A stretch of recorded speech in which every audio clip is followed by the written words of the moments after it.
Swamy, Chairman, the BJP Committee on Strategic Action and former Union Minister,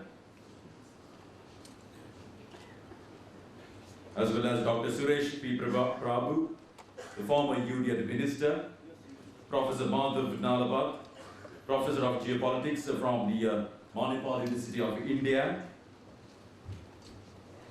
Dr. Shashant Vichari, National Convener of the Foreign Cell of the BJP, Dr. Swapad Das Gupta, the Senior Journalist and Political Commentator,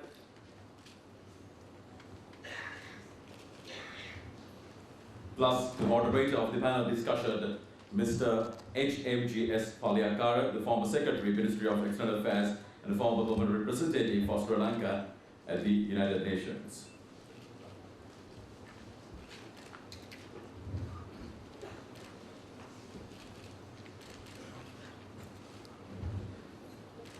Hello there, everyone. Very warm welcome and good evening. Welcome to the panel discussion, which is being held under the theme of India under Modi, relevance for the region and the world, proudly presented by the Bandaranaike Center for International Studies. The BCIS is the academic wing of the SWRD Bandaranaike National Memorial Foundation, established under an Act of Parliament in 1975. The center is a non-profit, service-oriented, tertiary-level academic and research institution dedicated to the dissemination of knowledge in international relations and language training, and the center is comprised of 4 divisions: international relations, language and cultural studies, regional affairs programs, and research coordinating unit, apart from the fully-fledged library. To start the proceedings and to welcome all of you for this lovely gathering, the panel discussion on India under Modi, relevance for the region and the world. Please welcome Mr. Sulimal Fernando, Advisor to His Excellency the President and Chairman of the Board of Studies of BCIS.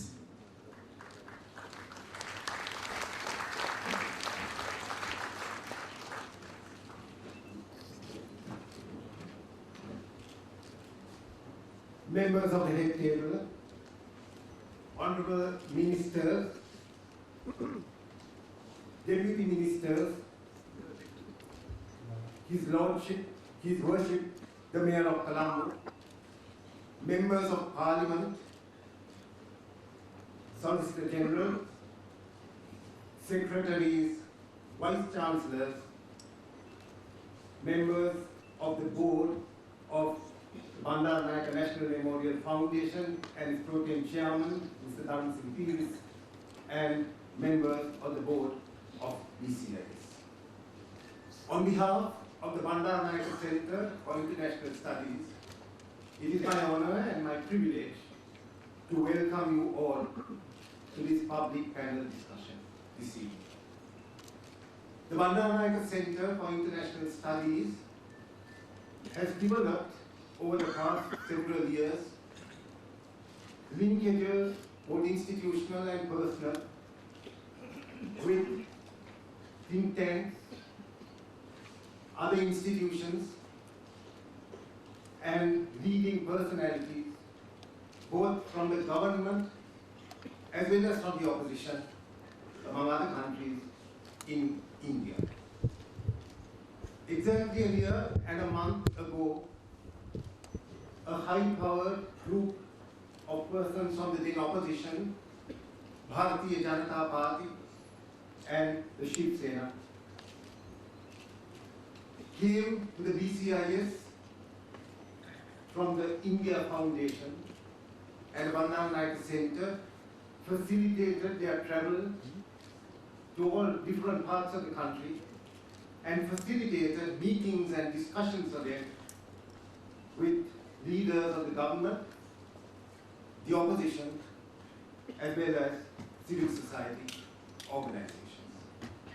It is in pursuance of these institutional linkages that we established with the then opposition that we welcome the 5 distinguished Indian intellectuals who all subscribe to the to the BJP Hindutva ideology, and who at the same time have strong linkages with the leaders of the current Indian government, and hence are directly and indirectly players in the policy making process in India.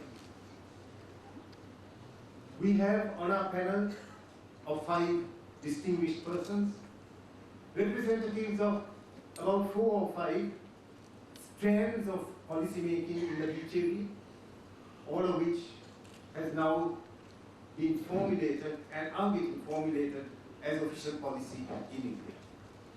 We have all 5 of them strong adherents of the Hindutva ideology of the present government of India. We have all 5 of them strong supporters of private enterprise. None of them are adherents of or supporters of the Nehruvian socialist policies of India. And among them we have Dr. Swami and Professor Nalapat, who consistently over the last several years have developed and fostered relationships for India with the United States and the West, with China, with Israel, as well as with Thailand. So we have representatives of various strands of policy of the BJP here on the panel. All of them are for private enterprise, but some of them have a different perception. For example, Mrs. Dr. Seshadri Chari, who is the only one of the panelists who has held office in the Rashtriya Sarva Seva Sangh, or the RSS, whose position is that while the management of enterprises should be privatized, the ownership of assets should remain in state enterprises with the government. The other 4 may not agree with Dr. Chari's position on this matter. So therefore, it's my pleasure to welcome them. Let me introduce them. At the near end is Dr. Madhav Nalapat.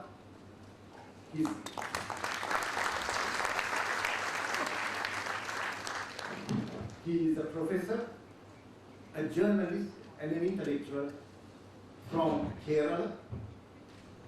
He was earlier the managing proprietor and editor of a very well-known Malayalam newspaper called Mathrubhumi, and later he was the resident editor of the Times of India in Bangalore and later in Delhi.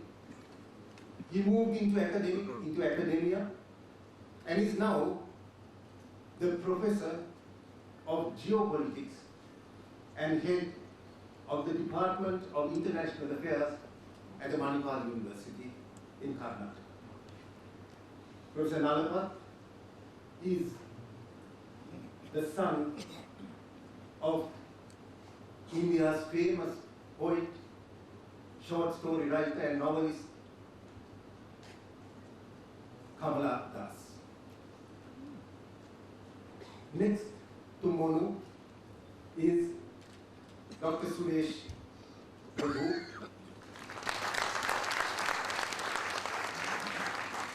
Dr. Suresh Prabhu was a union minister, if I'm not wrong, of industry and commerce in the first shortly 13-day, the second 13-month, and then the 5-year Atal Bihari Vajpayee government. He is from the state of Maharashtra. He is Marathi speaking, or I think he is Konkani speaking, which is a dialect of Marathi. And he is a chartered accountant by profession as well as a lawyer, and is today a much sought after speaker in international forums.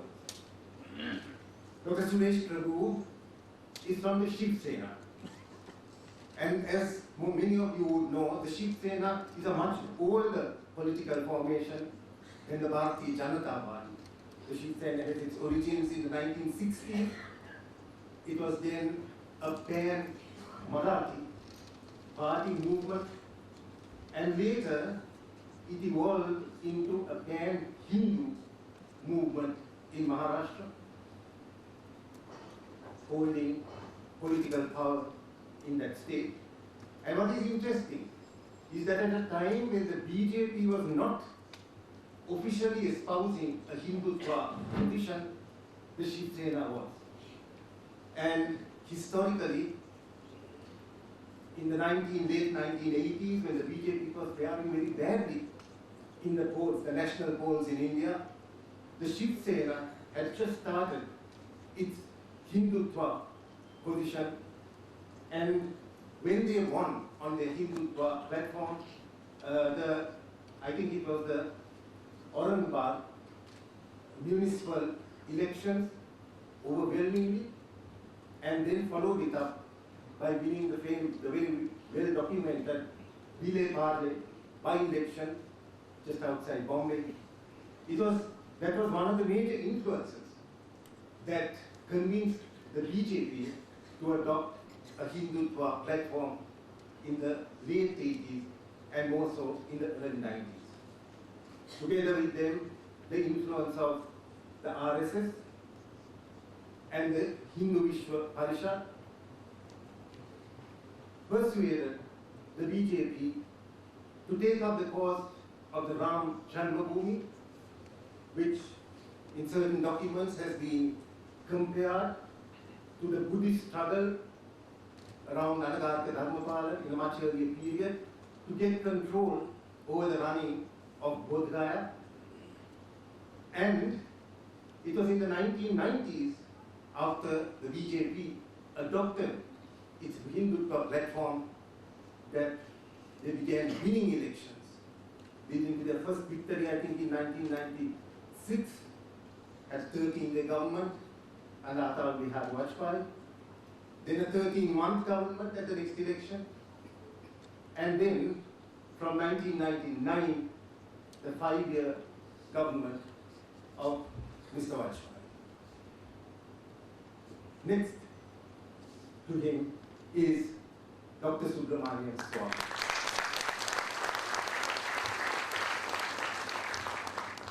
Formerly a union minister of industry and commerce, if I'm not wrong, in the Chandrasekhar government, 1990-1991, but much better known as an untiring crusader for democracy during the Indira Gandhi emergency period, and later an untiring crusader against corruption, for which he is best known and most loved.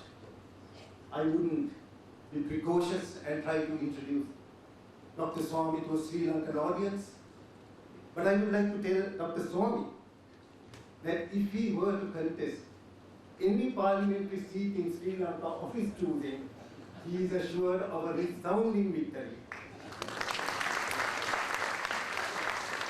And his rival would have to fight very hard even to retain a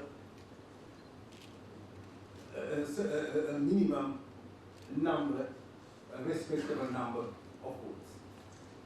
Next to him is our moderator. We all know him, the one and only Mr. Padiyakar, very distinguished and highly respected former Foreign Secretary of Sri Lanka. Next to him is Dr. Seshadri Chari,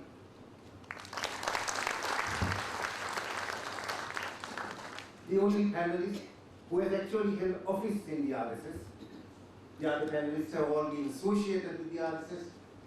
But Chari, Sesha, was the editor for several years of the organizer which was the official journal of the RSS, through which RSS policy was found expression in English to the rest of the world. He is an economist, a philosopher, a journalist, a very popular television speaker. If any of you follow the NDTV, you will see him on NDTV representing the BJP, all rolled into one. And at the far end is both Mr. Chari and Dr. Subramanian Swamy are from Tamil Nadu.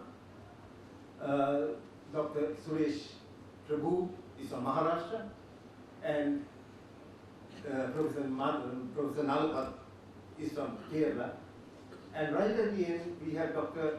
Sopan Das Gupta from West Bengal.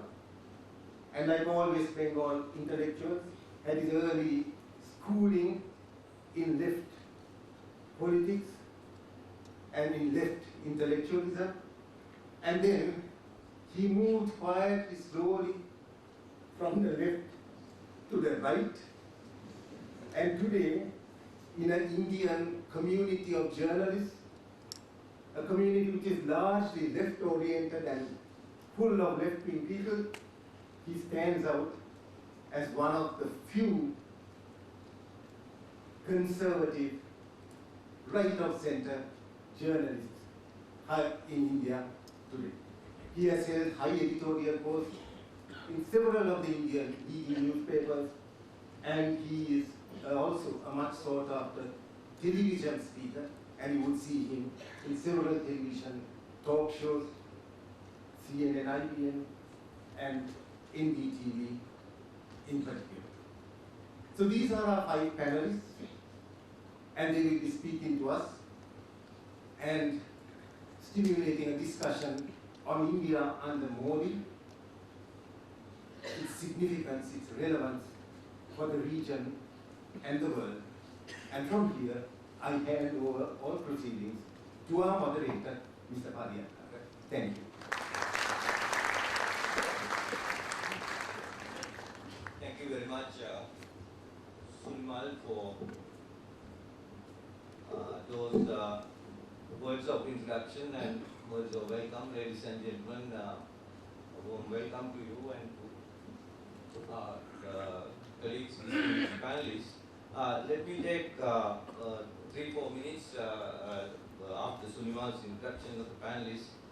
Let me make few introductory remarks about the topic we are going to discuss. Indeed, much has been said in India, in Sri Lanka, and elsewhere about the topic that we are discussing today, the advent of the Modi government, the so-called Modi phenomenon, about Mr. Modi's phenomenal performance both in Gujarat and more recently in the election to the seat of power in Delhi, including the massive and I would say empowering mandate he has to make policy and implement policy both domestic and foreign. As I said, much has been said. Some Sinhala and Tamil media here were quoting, and I can see the analysts who said this here in this audience. Some media here were quoting the analysts saying that Modi victory was a Modi Marute. And NDTV, which is a pretty popular channel here, was running repeatedly the very catchy title, India Modified, or Modified, the way, as the case may be.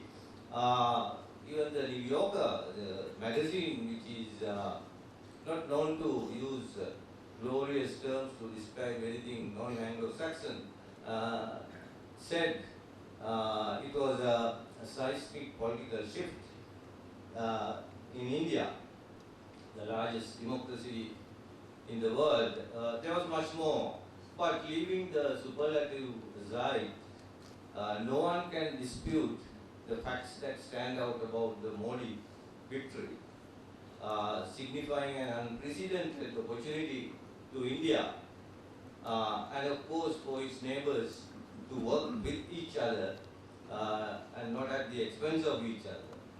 It is the first standalone government India for several decades with little or no burden of the so-called coalition compulsions that have weighed upon foreign policy making in Delhi for a long time. We in Sri Lanka are pretty familiar with this. The Modi government has a solid mandate, as I said before, an empowering mandate, also for growth and social justice in India, and to achieve a kind of India-specific balance between reform and populism for that purpose. Prime Minister Modi has already shown very good symbolism that he is serious about regional cooperation and even unconventional neighborhood approaches. He invited all his regional counterparts to be with him at the first act of his statecraft, and of course his friends happily complied. Many in the region, I'm sure, we await transformation of this symbolism into policy and practice, of course. Who knows, Mr. Modi may even try to shake off the whole baggage about asymmetries, compulsion, etc. These are all great expectations, but program delivery may be quite another matter. The Modi government budget, its first major policy act, not even a week ago, I guess, about a week ago, has evoked mixed feelings. Some analysts have said that it was a pragmatic budget and a growth-centered budget. But I heard in DGV again some industry captains of the CII, Confederation of Indian Industry, saying that it was a missed opportunity and it was lagging in a roadmap, etc.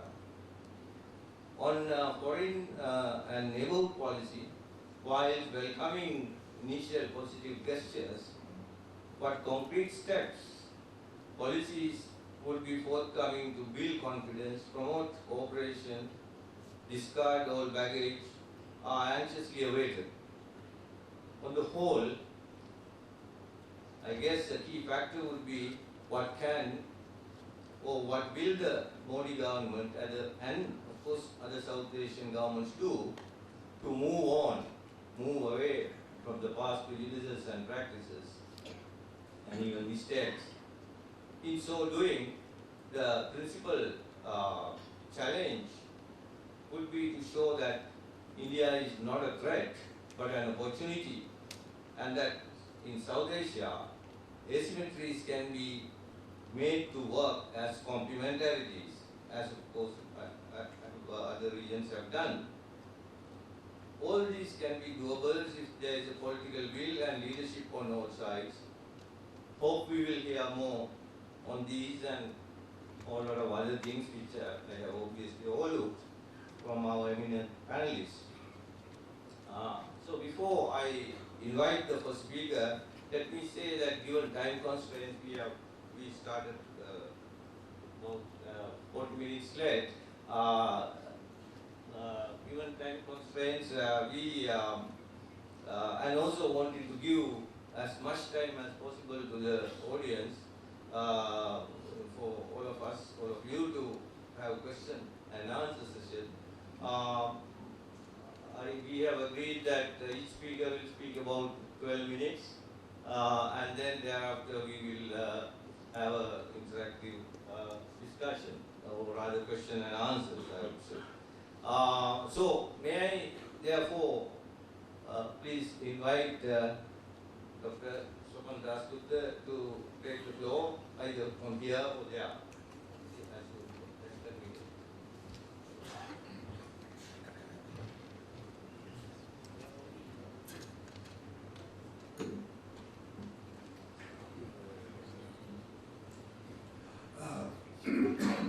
Mr. Palyakar, Mr. Fernando, distinguished guests, I thank you very much for this opportunity to speak to a cross-section of, I think, the cream of decision makers in Sri Lanka. And I think it's a wonderful opportunity, not least to clarify, but somehow also to disabuse certain notions. And at the risk of being slightly flippant, let me start with disabusing some people of the overweening importance which NDTV seems to have in the discourse and shaping of minds. Now, those of you, and I'm sure there must be a lot of it, it's a matter of convenience as to which channels you get.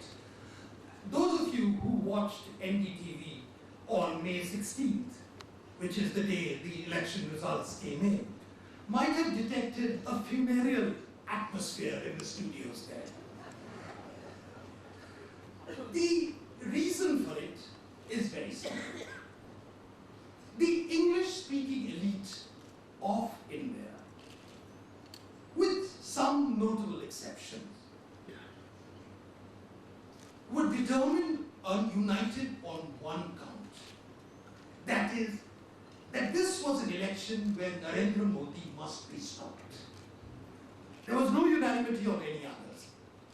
But it was this feeling that if we were to save the Ancien regime, Modi must be stopped. That project, fortunately or unfortunately, did not quite work out the way. Because not only did Modi win, he won a conclusive majority for the BJP, which not even the most optimists in the BJP had even factored in. That the BJP itself would get a majority on its own. Now, when we talk about Modi's India, or what we can expect for Modi's India, it's important to understand this mandate. What did it mean? And what does it not mean? Why was there such an overwhelming support? And who are the people who drove this? To my mind, the most important element in this was a total exasperation with a type of politics and a type of economics which had prevailed in India. That exasperation had been building up for a long time, but it came to a head with a politics of uncertainty and indecisiveness. Modi, therefore, symbolized impatience. If you look at the demographic segments as to who supported Modi, you will find that what really propelled him from a modest victory to a conclusive victory was the overwhelming support he received from voters between the ages of 18 to about 25. So first and second time voters. In demographic terms in India, that means quite a lot. Now, what was the essence? Were they voting for Hindutva? Maybe some of them were. But basically they were voting for what this thing achieved, which means better times. So at the heart of the Modi victory was the belief that India was ready for an economic resurgence. India was ready for a shift of power from a certain entrenched elites who had become complacent and therefore no longer able to deliver, and in the process had also become corrupt, to, well, they weren't very sure as to who it was going to. But that's always been the nature of mandates. You know what you're against. You're not necessarily sure what is going to take its place. So there is that open-endedness about this mandate, which I think is very important. But I would urge you to take into account one factor before people start comparing it with what happened in Sri Lanka in 1956 or similar analogies, is that this is primarily a vote to demand the economic regeneration of India. And Modi's success or failure will be tested on the strength of his ability to change India in the next 5 years. If there is discernible movements for change, he will be seen as someone who is successful. If that gets bogged down, he will be seen as a relative failure. So when you look at his foreign policy, when you look at his domestic policy, be mindful that this is not, in a sense, a grand cultural vision. Although there are aspects of that which are there. Mr. Fernando talked about this faith in Hindutva. Perhaps Hindutva means many things to many people. It's a bit like socialism. I don't think they'll ever get any unanimity on what it means. I think the foreign policy, the larger neighborhood conception of Narendra Modi lies in the fact that you want India to achieve its potential. You believe India will achieve its potential by breaking down the state control over everything. You believe that India will achieve its potential by an onrush and multiplication of entrepreneurship. You believe that private capital has an equal stake as much as anyone else in the growth of India. You believe that India cannot be closed off in a protectionist regime. You believe that foreign capital too has a role in the protecting of India, but foreign capital on terms which are advantageous to India. Therefore, India can leverage its own clout to do that. So there is an element of nationalism which blends in to economic pragmatism. How does that fit into the concept of Sri Lanka, which is all? Now, people may have different things.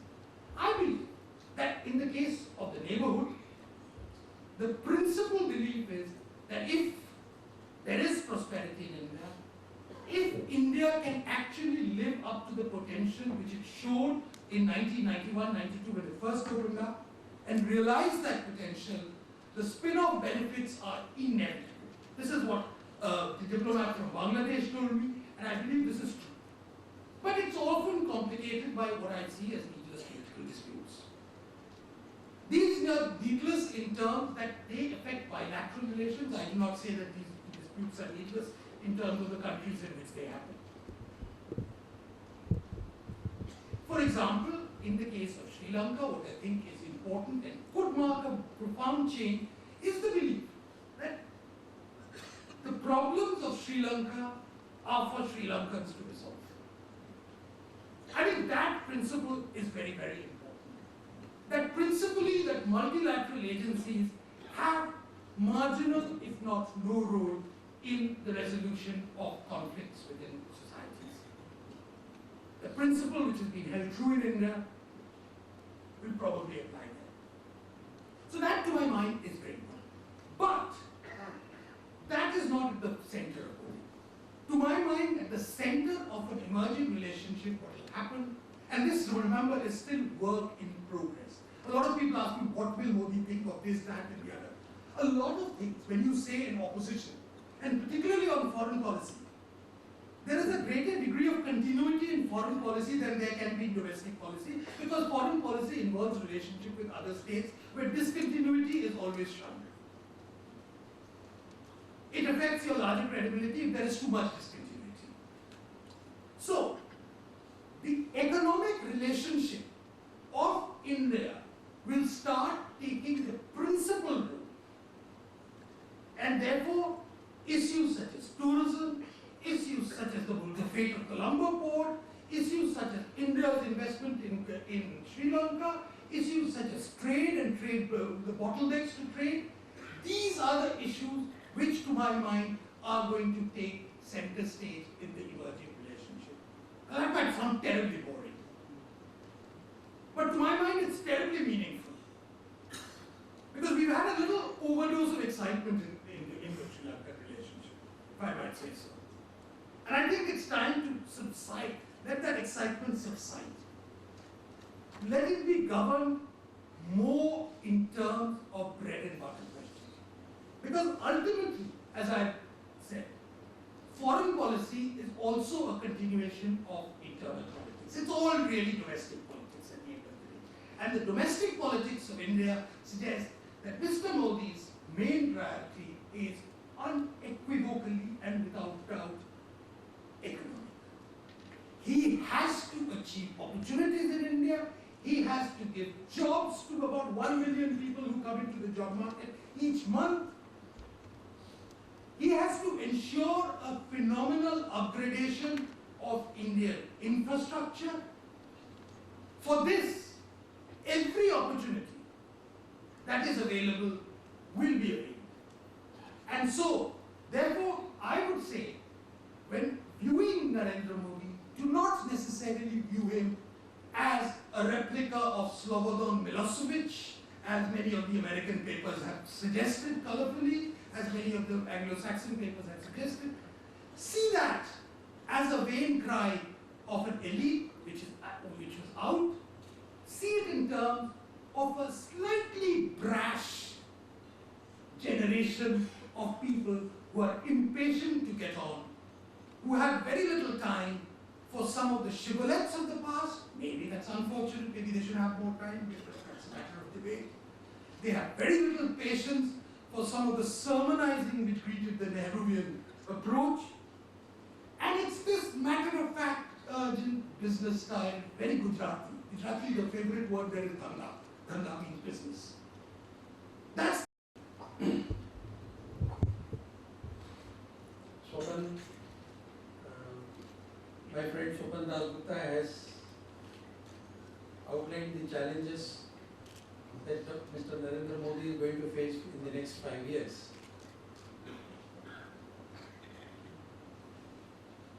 We have something called the Manifesto Implementation Committee in the party, and I am very glad that I am not heading that committee. I am heading the foreign policy cell of the party. So otherwise I might have to, after listening to Sopan, I should be very unhappy about it. The kind of challenges that he has posed, I hope he keeps it a secret, confined to the Sri Lankan audience and not the Indian audience. As he very rightly pointed out, there is an opportunity and there is a challenge. We must not forget one thing. If you consider the whole election scenario, this election which Modi has won was basically written on a template. The script of the template was unemployment, zero economic growth, very poor image of India outside in the international forum,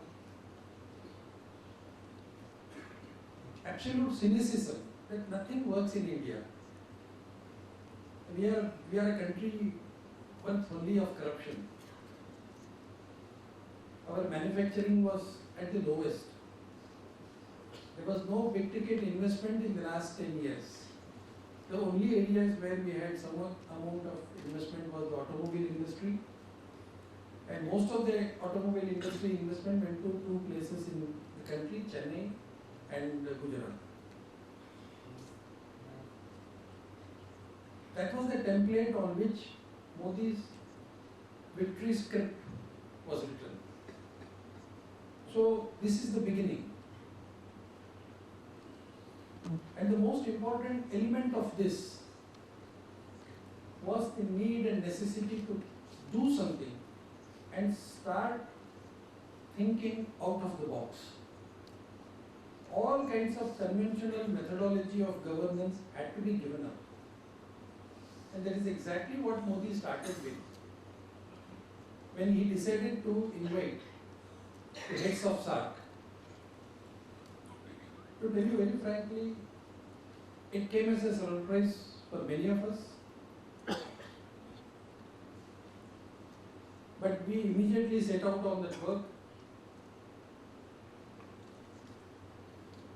And it turned out to be one of the best successes. There were a number of events, programs, a lot of discussion took place.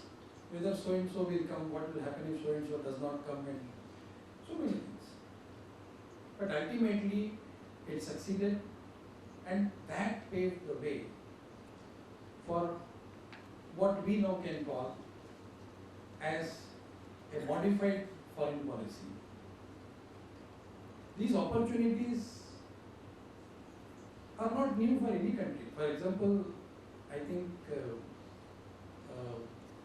Sri Lanka set the ball rolling long back, 54 years ago, exactly on the same day, 21st July 1960. 21st July 1960 was the date when the first woman Prime Minister of the world was elected in Sri Lanka. Srimao Bandaranaike became the first woman Prime Minister in the world. So Sri Lanka achieved that first long back. So a change in government is a change in opportunity. And the most important element of the opportunity that Modi seized was about the foreign policy.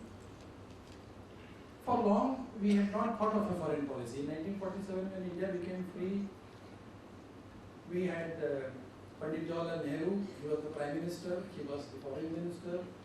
Whatever he said was the foreign policy. And nobody questioned it, because before 1947, it was the British which chopped out the foreign policy for India. After what happened in 1962, we could have recalibrated the foreign policy, we did not do it. Mrs. Indira Gandhi in 1971 charted a different course of foreign policy, but that was short-lived. From the Nehruvian non-aligned movement, Mrs. Indira Gandhi moved towards a different kind of a foreign policy where the non-aligned movement was seen from a different angle. Then during Narasimha Rao's time, we had a different kind of a foreign policy discourse, and Narasimha Rao was the first Prime Minister of India who did two very important things. Number one, change the foreign policy discourse from being Pakistan-centric to something different. And the most important element that he introduced was the idea of Look East policy. Engaging with East and Asian countries for a different outlook. That was the first time when foreign policy and trade policy got mixed. But that was a short-lived foreign policy for some extent. Then came another Prime Minister, I.K. Gujral, who was the first Indian and the only Indian Prime Minister who named the foreign policy under an individual's name, that is his own name. So he called it Gujral Doctrine.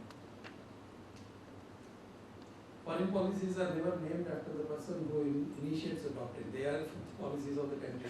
But I used to ask him. And then Atal Bihari Vajpayee carried on the foreign policy to some extent. And Vajpayee's time was such that he had to balance between the Look East policy and the Look West policy.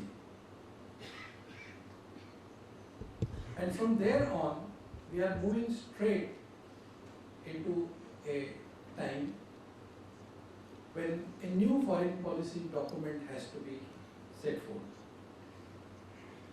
Most of the countries in this part of the world, for that matter, what we have importantly missed out was that post 1990, post the collapse of the Soviet Union and the end of the Cold War, none of the countries, most importantly the East Asian countries and the Asian countries, except probably China, drastically recalibrated their foreign policies to a new development that had happened.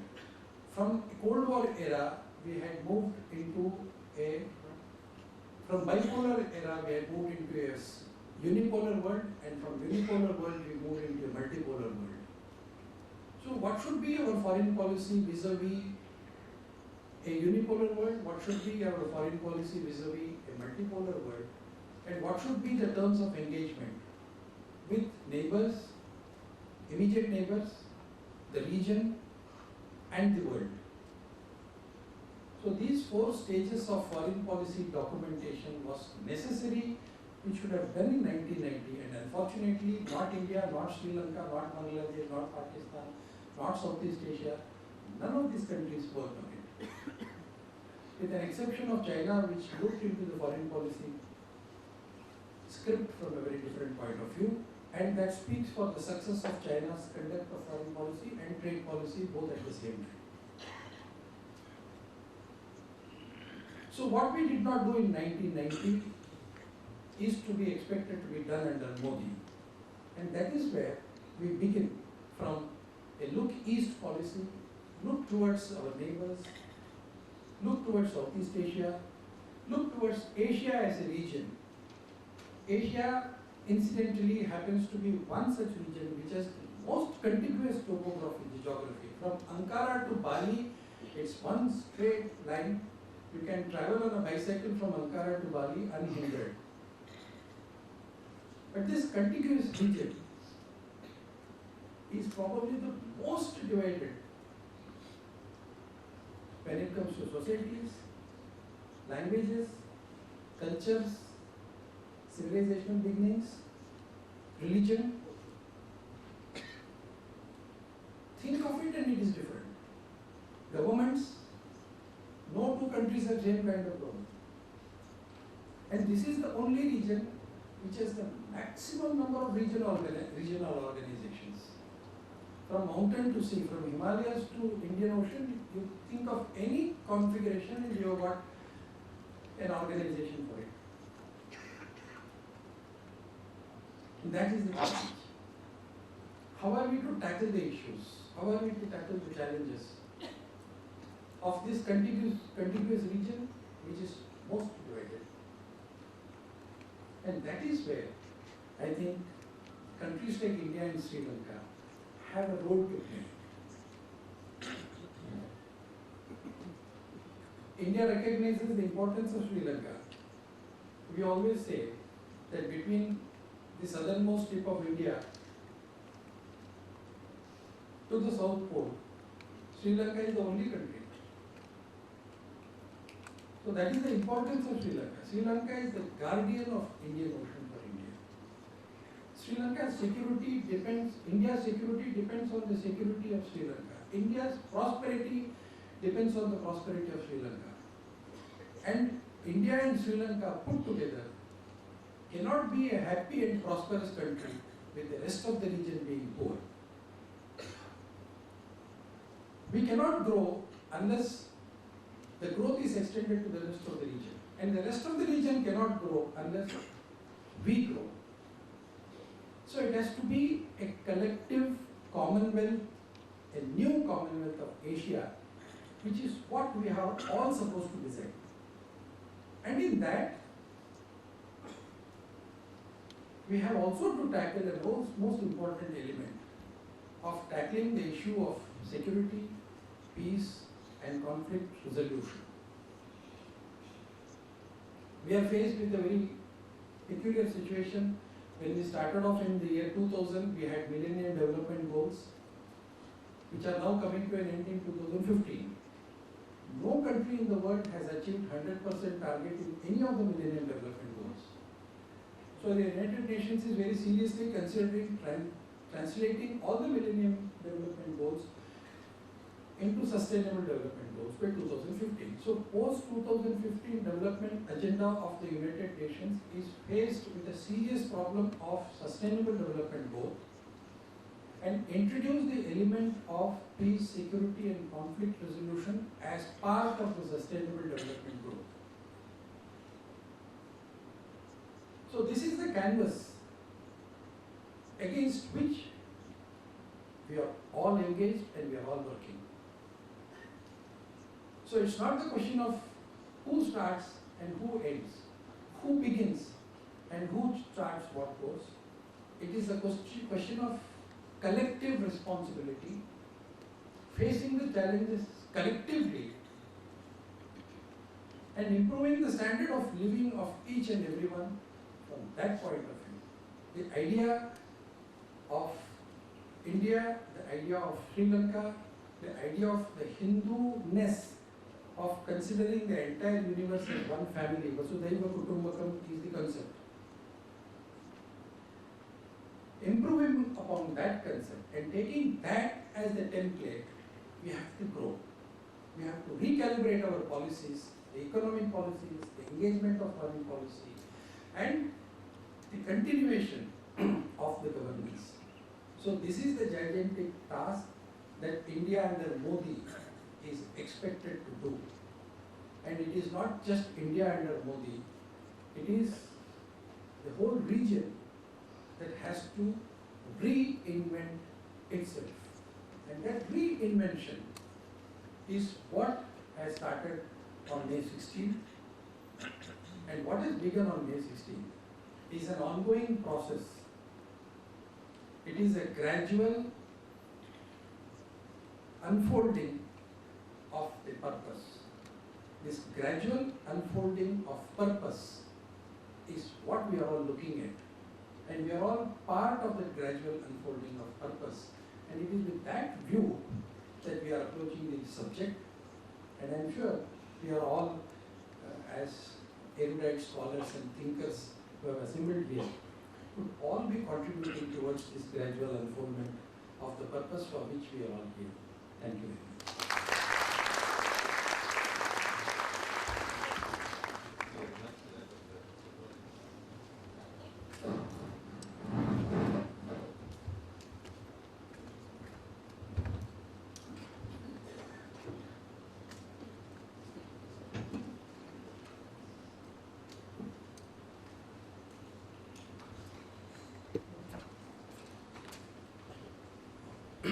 Mr. Sunimal Nando, the chairman of this center. Mr. Pali, he said that I should truncate his name as Pali so that I don't mispronounce the second part of his name. Mr. Pali, the moderator, and my distinguished colleagues from India, and the eminent citizenry of Colombo are present here today in this magnificent auditorium. I first would like to say that what we are saying here, or at least I'm saying, is not from any official document of the party, but based on my understanding of in which direction the party is thinking, and therefore would be a factor in how the government will make its policy. I am flattered that Mr. Sunimal said that if I stood in elections here, I would win, but please don't repeat it in India because many my enemies would support you in ensuring that I go. First of all, I'll deal with the question of how India under Modi will be distinctively different due to his personality.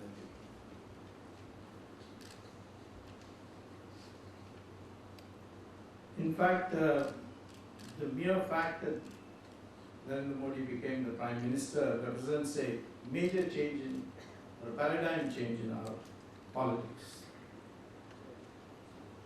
particularly in its social dynamics.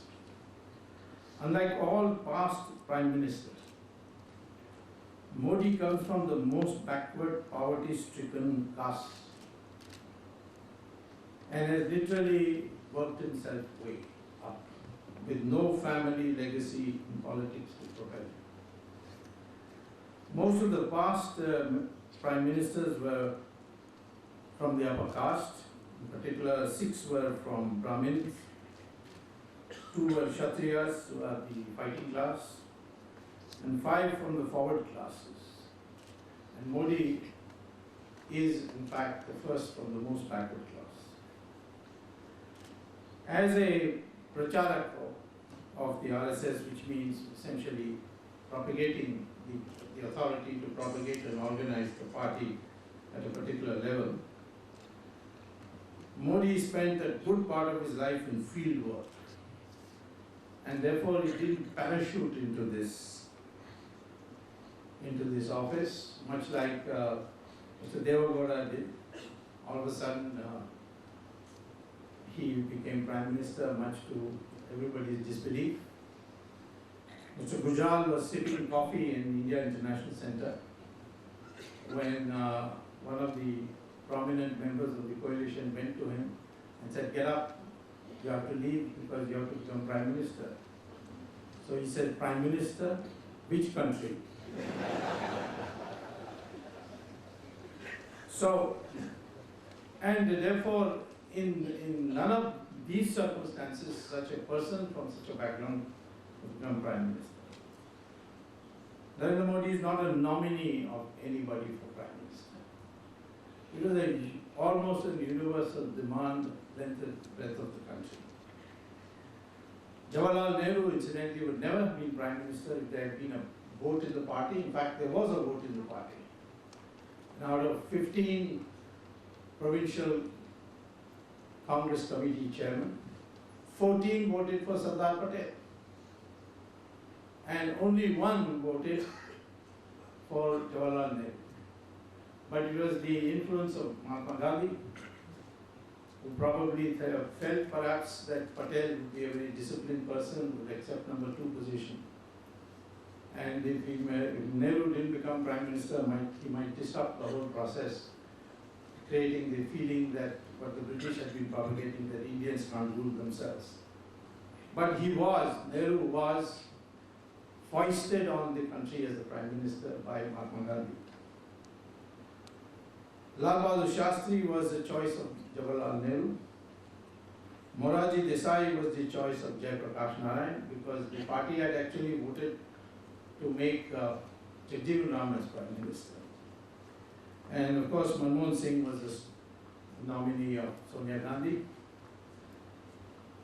So, unlike all others, he has become Prime Minister in his own right. And therefore, that would certainly be his frame of mind in making decisions. Second thing is that, the second point I would wish to make is that the relevance of this paradigm change of Mr. Modi become Prime Minister will be felt in the SAARC countries in particular, and in particular in Sri Lanka. We have already seen that despite all the protests, your president was honorably invited to be present in the swearing-in ceremony of his become Prime Minister.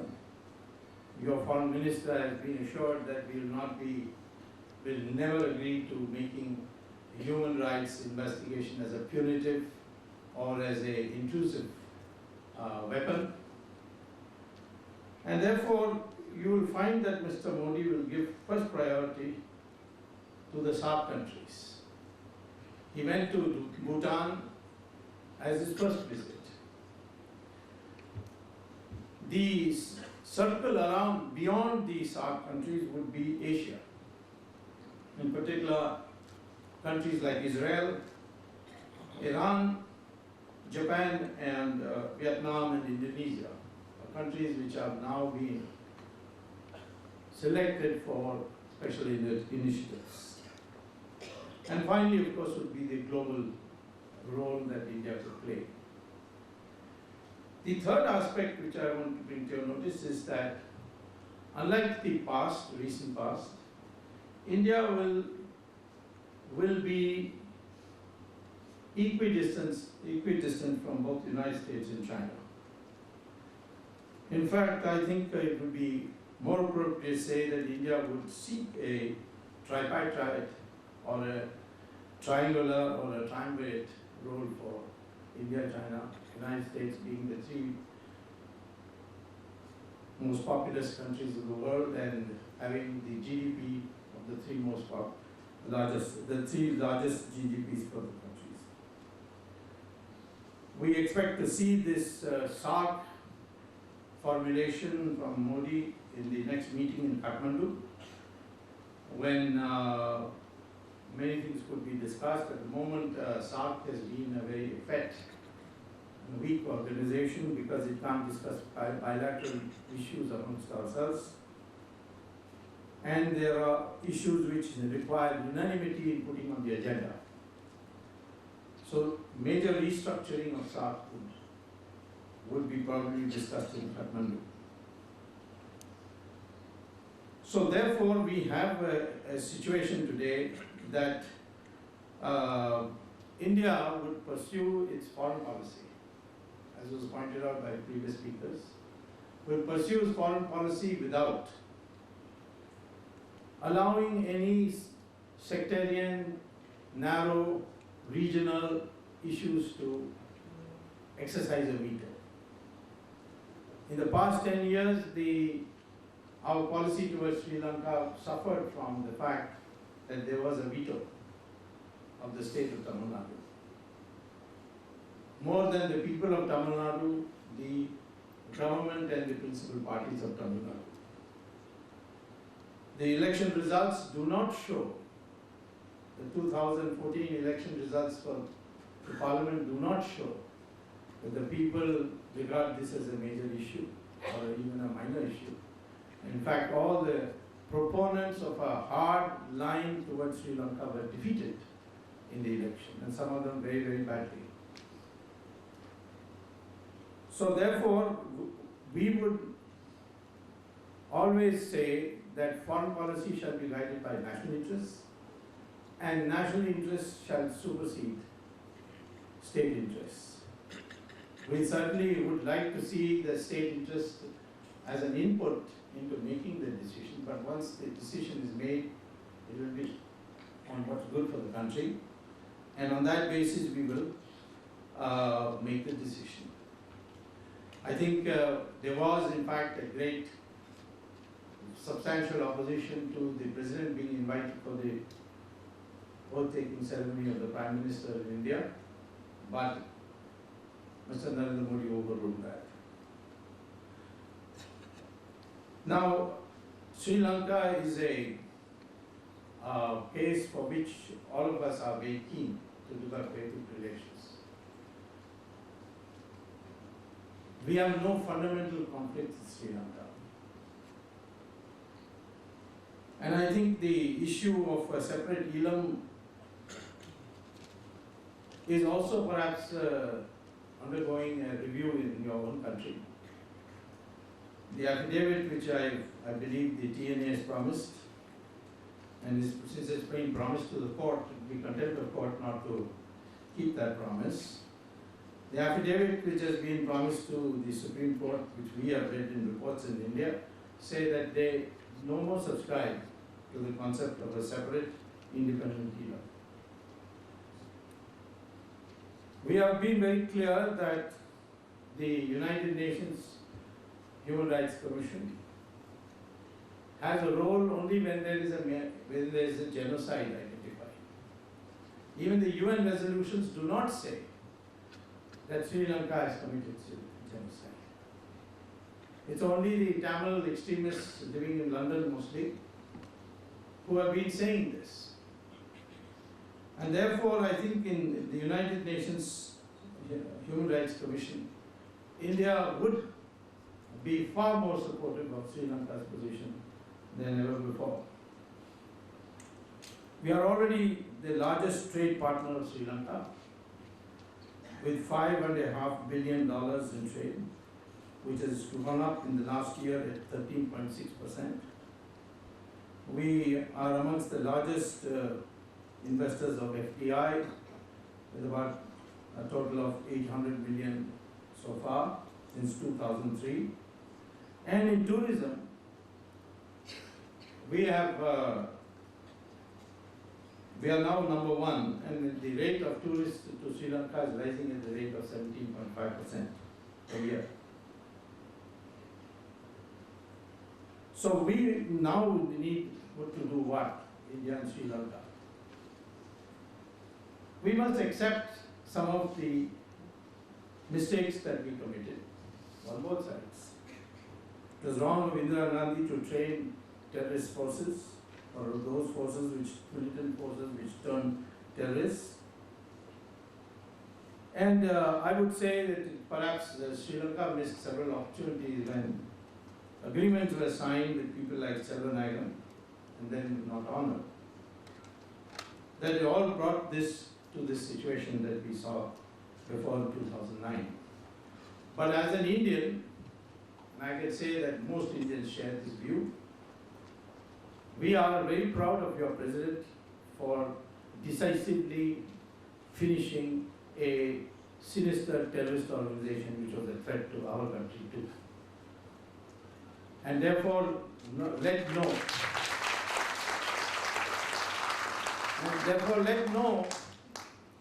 no activity in the international arena subtract from that.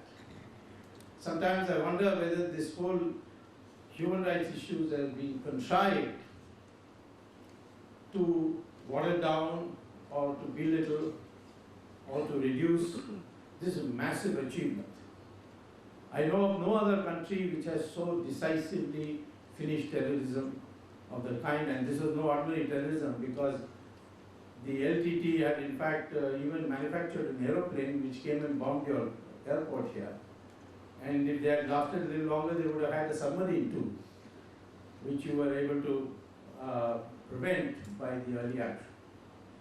But if you look around the world, people have had, no country has had the kind of clear success in eliminating terrorism as you have. Today, even Tamils up in North admit that at least they know when their children go to school, they will return back in the night. Whether when their husbands go to work, they will return back in the night. There's more to be done. I'm not saying it's not been done. This is for you to do. And if our friendship develops sufficiently and our interaction depends sufficiently, we will give you ideas on what could be done, what could not be done, whether you accept it or not. But there are a few myths that need to be exploded.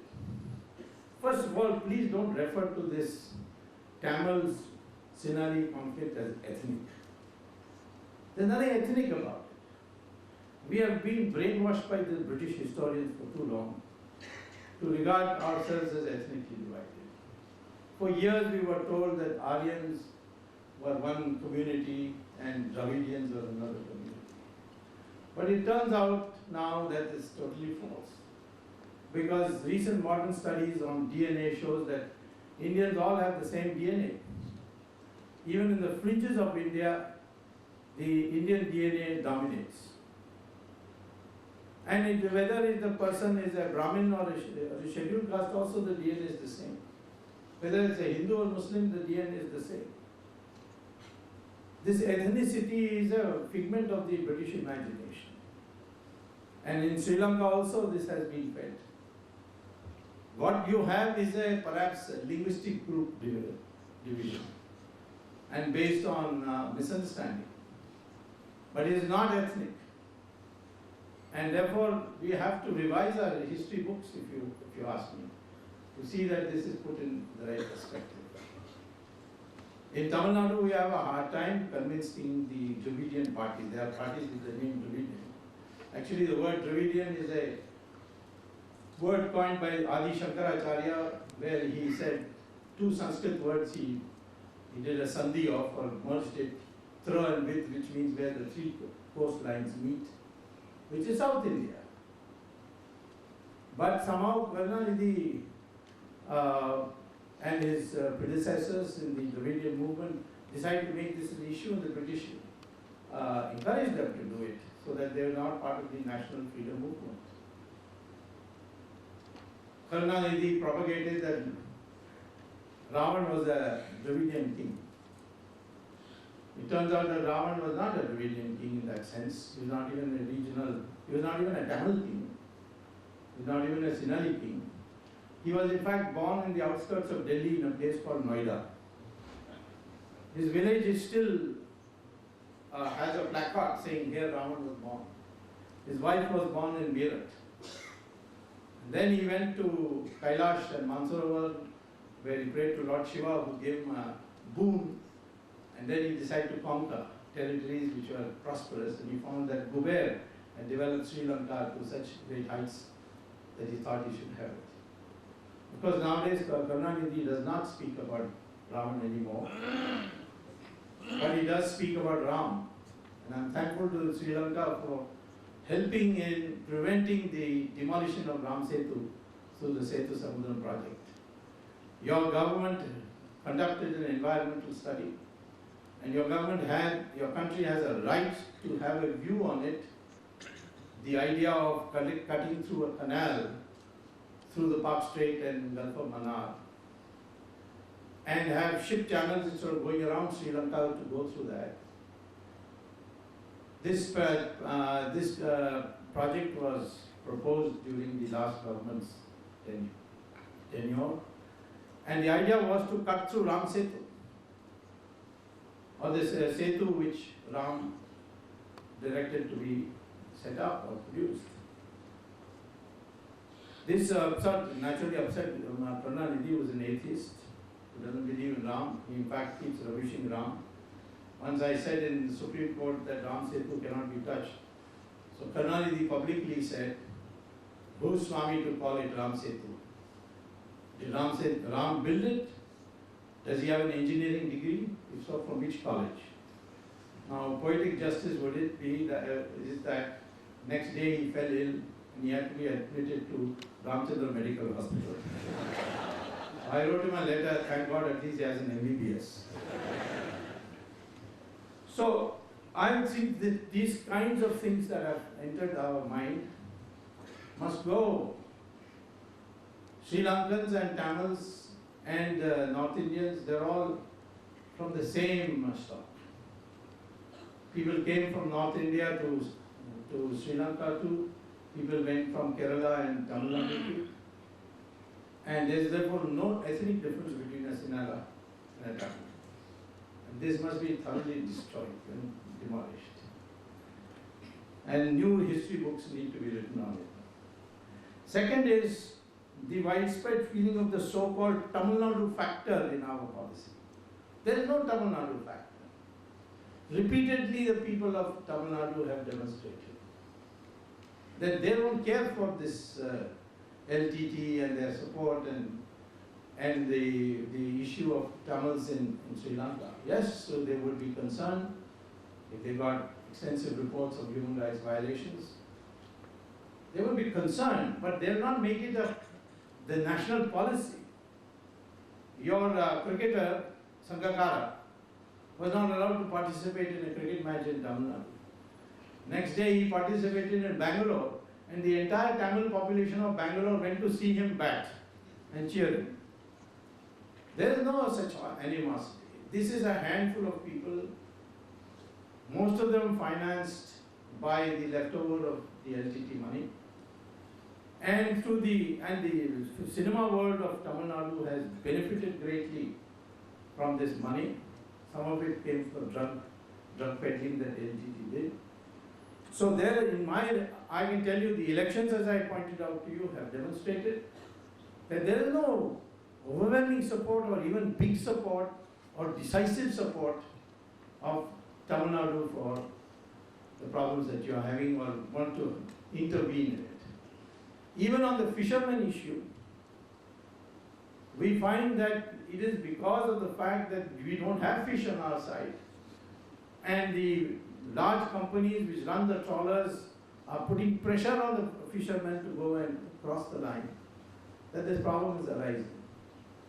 But ever since your president decided that henceforth the fishermen arrested would be presented in court and then released on bail, and that the trawlers will not be returned, the problem has become much more manageable and less spoken of. I would urge Ms. Jayalalitha to visit Sri Lanka and see for herself and get a reality check. Some of these problems. So therefore, I would like this also to be disabused, that the people of Tamil Nadu are somewhat thirsting for some action in Sri Lanka. There will never be an issue in any election, it's never been. Even in 2009 it was not an issue. And finally, let me tell you, the targeting of Sri Lanka on this human rights issue has gone about as far as it has gone farther than it should have. Who are the countries who are pointing an accusing finger at Sri Lanka? The United States has taken the lead. Did we have ever a human rights investigation into what happened in Hiroshima and Nagasaki? British television and British politicians talk about it. I asked them, what did you do in World War II when Dresden was bombed, when there was not a single soldier in Dresden? The entire German population was wiped out by carpet bombing. Did you have human rights investigation? For that, the Americans tell me, this is all collateral damage of war. In what way is the anti-terrorist war, the deaths that took place of civilians, is not collateral damage? So therefore, I think this time for Sri Lanka, and certainly from my Indian side to not be defensive about this anymore. And in fact, make sure that you don't give visas to people coming from Norway in the future. They say that it's easier to fool the people than convince them that they are fooled.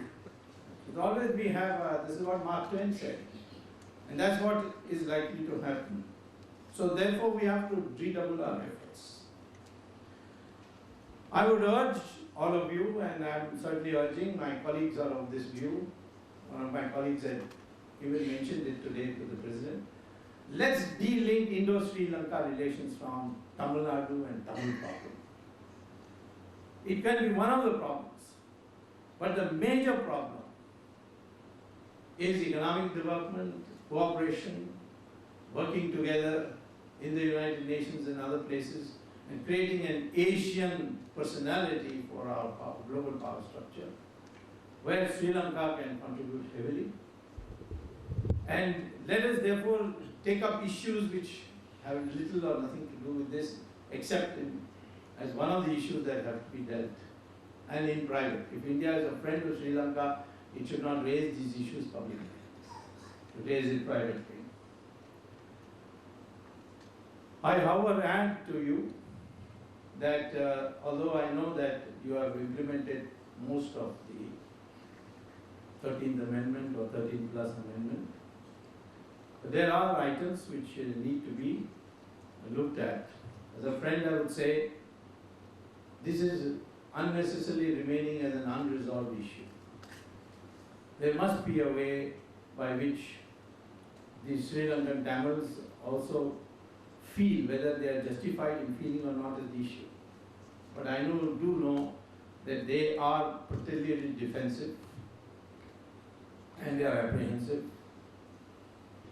that once again a glorious Indo-Sri Lanka relations emerges. Thank you.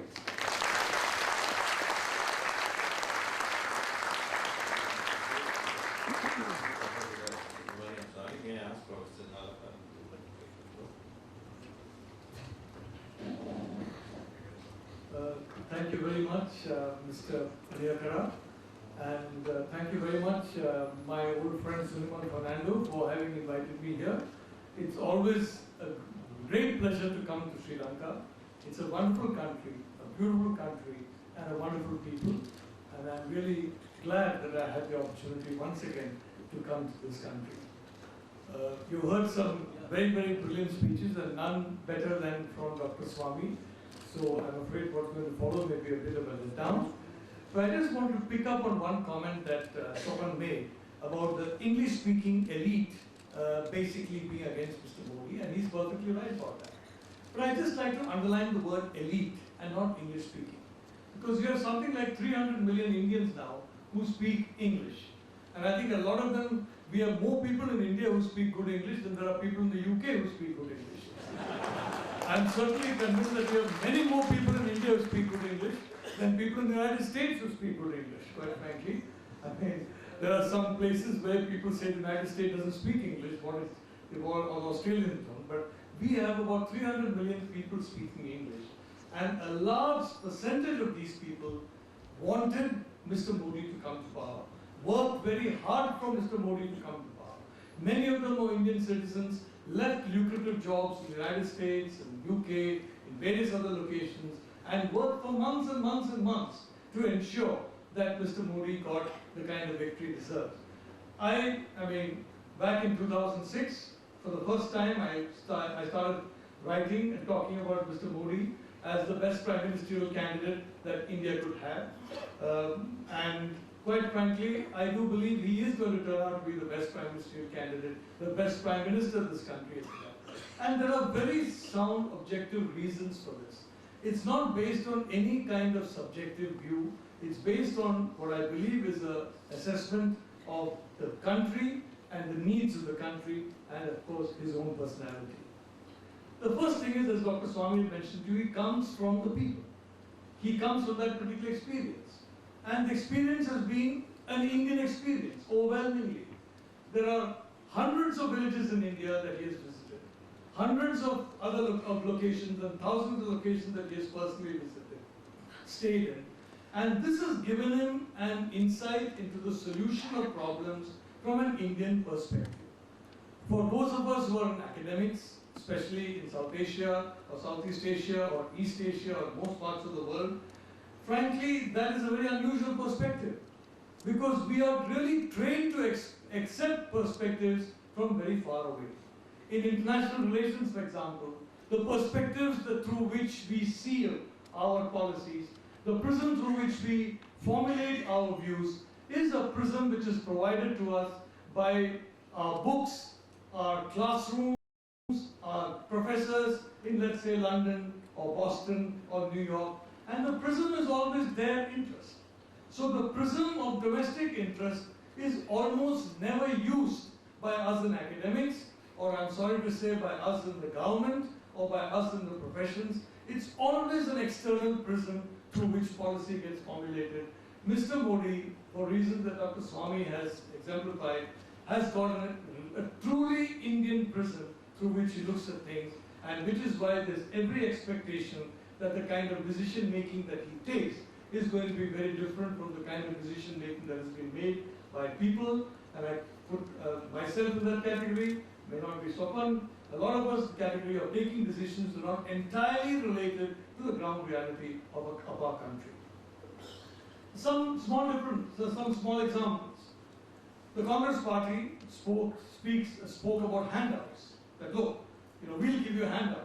It's like if a beggar comes to you in your car window, you tell the beggar, I'm not going to give you 1 rupee, I'll give you 5 rupees. Or I'll give you 10 rupees as a special gift. But he's still a beggar. And you're still the person giving him that gift.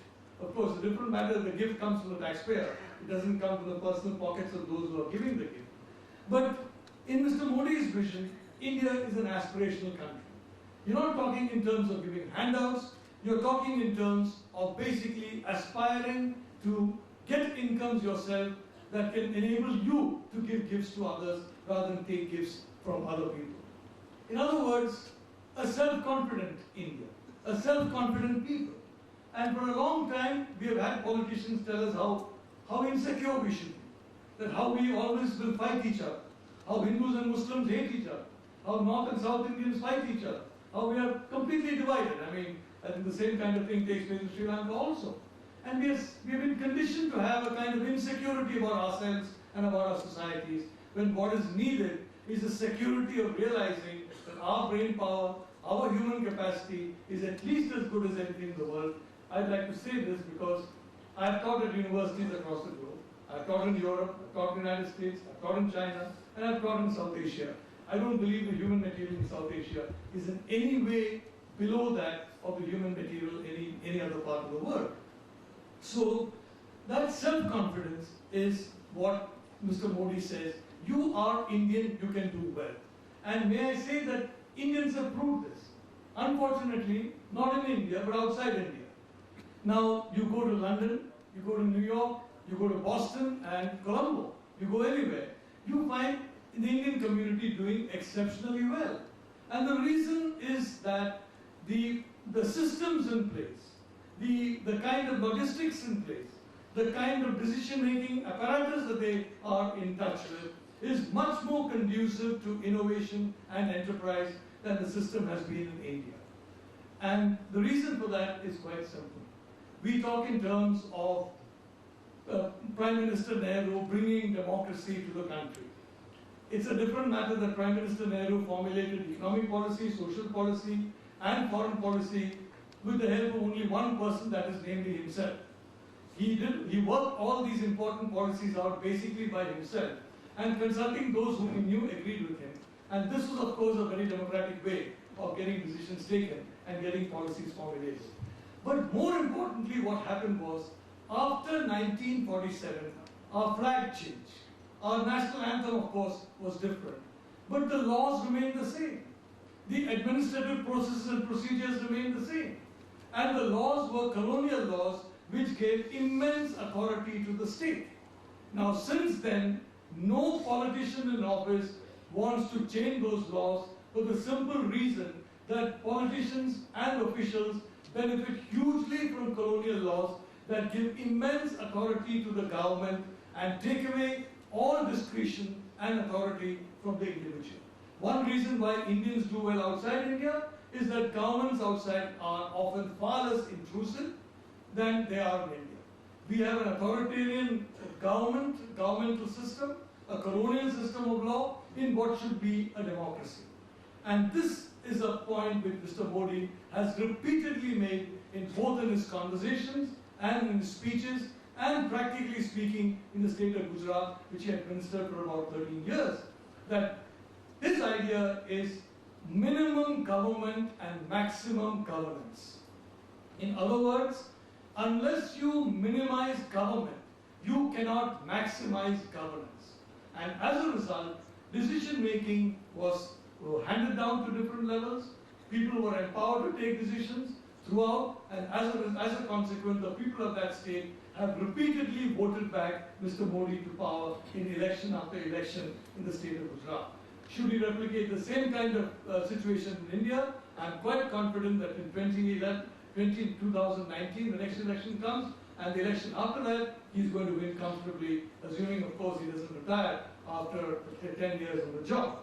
So this is why it's important that, and I don't differentiate between the people of India or Sri Lanka. We are capable of outstanding effort, but we need systems, processes, and procedures that recognize us, that put the citizen first, that put citizens' rights first. Now, we do a lot of bashing of the United States and the UK and everything, and quite frankly, there's a lot to bash in these countries. I mean, if you Google my name in some of my articles, you'll find an amazing amount of bashing that has taken place by me. But the fact that there are certain qualities there which are outstanding. The UK, for example, the concept of freedom, the Magna Carta, the concept of habeas corpus, the concept of human rights, all this was developed in that country 1,000 years ago, almost. Hundreds of years, people have enjoyed a kind of freedom, and it is this freedom, more than a so-called authoritarian system, which led the United Kingdom to take over such large parts of the world.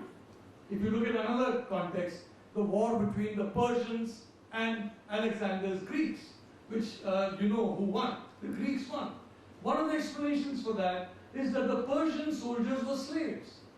And it really didn't matter to them whether they were slaves of a Greek or a Persian king, they were still slaves. But the Greeks were free people. They challenged Alexander, they used to abuse him, and there were quite a lot of reasons to abuse him, which I'm not going to go here, because this is a civilized country. But the important point is that freedom is important.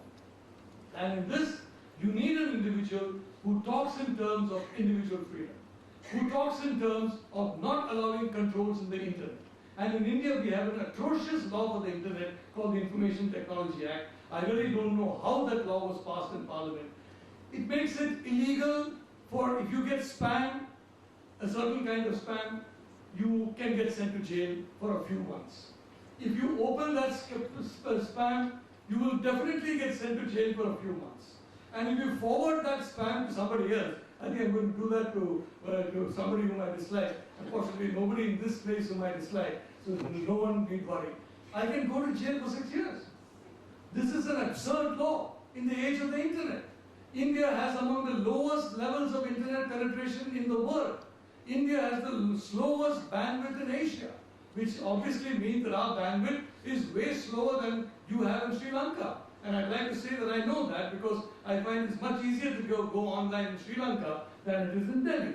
So all this had to change, and all this has to change by a person who recognizes that Indians are not inferior people, that India is not a backward country, that if you give them the right mix, the right encouragement, in other words, you don't act as though you're the authoritarian running everything, you act like you're the catalyst, the catalytic factor, that you drop the catalyst in a solution and in a split second that solution starts changing and essentially generating and regenerating itself.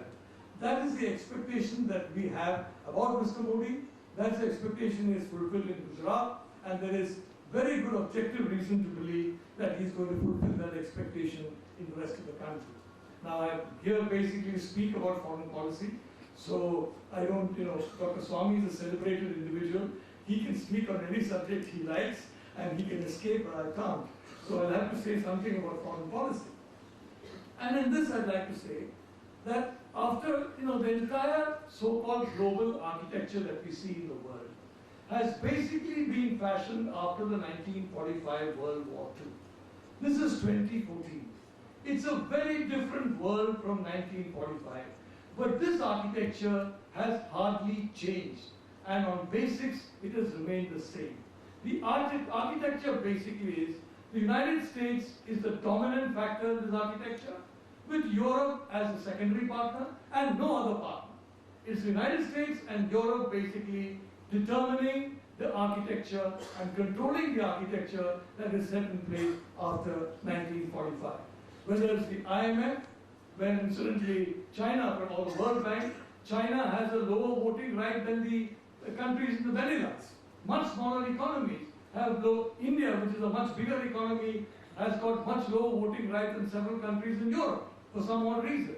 This has not changed since 1945, and it's futile to wait till 2045 for some wisdom to dawn on the individuals controlling these organizations, and so better that you go in with some alternative architecture. Even the United Nations, the Security Council of the United Nations, is the majority of the members, 3 of them, belong to a military alliance called NATO, United States, Britain and France. The majority of the 5 belong to one military alliance. So it's not difficult to understand why many of the UN organizations, for example, human rights, there are many parts in the world, frankly, where elections have never taken place, and where not a single complaint has ever come from the United States on the fact that elections have never taken place. I don't see anybody in France or the UK complaining very much about some of the Middle Eastern countries that they'd like to sell defense equipment to, even though it is a fact that there, for example, the Shia population in some of these countries is treated extremely badly. It's treated very, very badly in some of these countries, but not one complaint has come about the maltreatment of the Shia in some communities. But you have a lot of complaints about the maltreatment of Wahhabis in some countries like Iraq, and you have places where arms, equipment, and money have been given, as in Libya. You bomb the place, you save civilians by basically bombing. It's a very unusual way of saving civilians, but we saw that happen in Libya. We are seeing that in Syria. What you're saying is ISIS is basically the money that has come from these states, the training that's come from these states, the weapons that come from these states is today morphed as ISIS and is now threatening security all around the world. The jihadism that is spread in these countries, with the help of these states, those jihadis are now going back to Europe and possibly to the United States and threatening security there. Which is why Prime Minister Modi at the BRICS summit refused to listen to the advice of some people he had been told that you block the BRICS Bank until we can get the headquarters in India. He decided, okay, Shanghai is a good financial capital, we'll do it, in the interest of creating a viable new architecture. And the importance of the BRICS Bank is very, very simple. The World Bank and the IMF policy is decided through the prism of the self-interest of the United States and the European Union. So they will impose policies on you which suit them and their companies rather than you and your companies. And you have to either accept it or you don't get your loan. The BRICS Bank will be an alternative to that and will mark a very important change in that. The BRICS Stabilization Fund. You have a large number of currencies being attacked by speculators. We all know in 2008, about $4 trillion of assets was lost by investors in China, India, Japan, the Arab world, and so many other countries through no fault of their own. They were lost because of mismanagement and criminality on the part of bankers in the United States and bankers in Europe. I'd like to say that almost none of these criminals have seen a jail term. they're all sitting happily enjoying the billions they made, destroying this $4 trillion of the rest of the world. But this is why this kind of a stabilization fund is important, because it prevents, to some extent, speculation in currencies. The rupee has been one of the major factors in speculative currencies. In fact, a small little autobiographical thing, suddenly the rupee value dropped very sharply. I think it was in June to August of last year. Very sharp. Nobody knew what was going on.